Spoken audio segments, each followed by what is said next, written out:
All right, so hopping into the next part of this is where we start to get into, I call it concrete culture, and your executive suite, okay?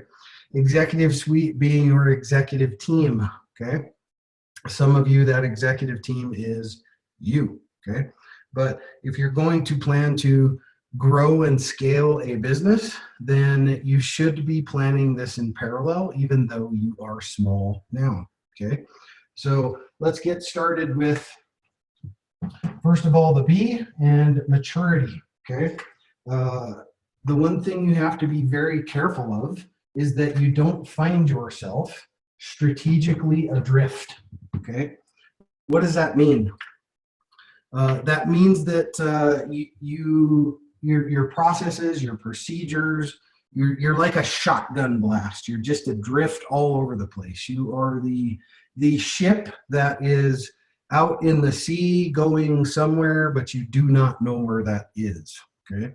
So when you set strategy and mature your business, you want to make sure that all of your strategical decisions and pipelines are headed to the goal that meets your mission and your vision of your company. Okay, very, very important. Okay, don't get lost in the sea of sauce. Okay, unfocused, another killer, especially in the world of very small type of businesses. Okay, it's easy to get unfocused, start working on several different things at one time, and you never accomplish one specific thing. Okay, so it's very important to identify your top three goals for a quarter, and you hit those three targets. You cannot have 10 goals for a specific quarter. It does not work. Okay, so when you're planning, doing your quarterly planning that you do, whenever you do that, I like to do that quarterly planning for the next quarter at the end of each quarter. So I'm always a quarter ahead, but then I already have my yearly big picture planning ahead too. Okay, so but the point is, that's a mature business is going to focus on those kind of things instead of being that shotgun blast. Okay, now next thing is resource constrained. Okay, depending on where your product's from, there's things that can fall through in manufacturing, there's things that can fall through with third-party distribution, all these different things.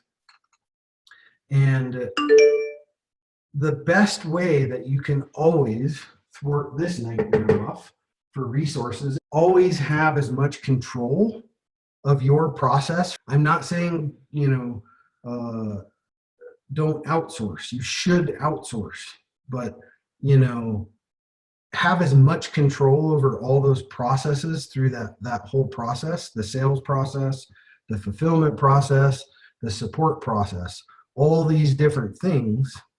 Have as much control of that as you can, okay? And really focus on reliable, and that this can just not have to do with product. This could be systems, good reliable systems, good reliable process, fulfillment, good support team, so on and so forth. Comes right along then with capabilities too. So very important that we make sure to keep that under control. One of the biggest ones, I think, though, is undifferentiated. Being unique is so important, okay?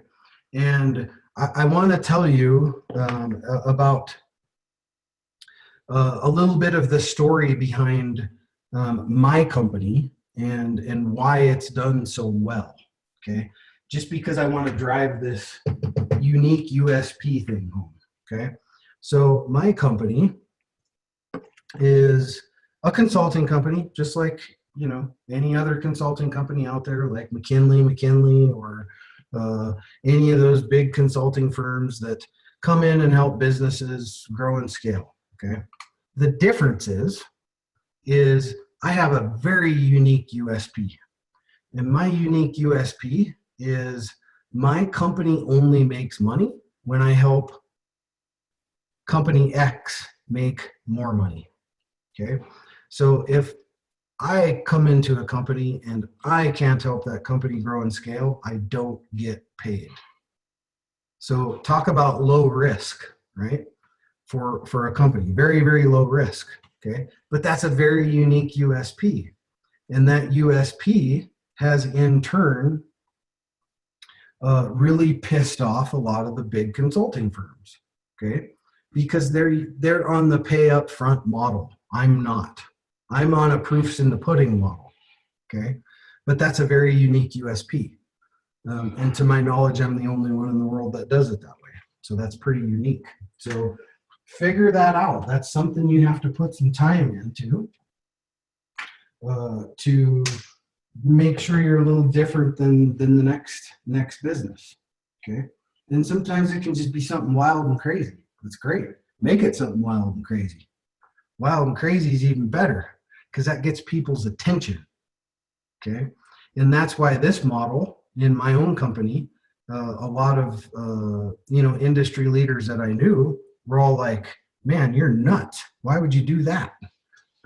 That's crazy. And my response was, it's my unique USP. And I'm confident, very, very confident, that I can do what I say I can do. Otherwise, I wouldn't be doing it. But that unique USP makes a big difference. Okay. I think we've driven the unique USP home for sure.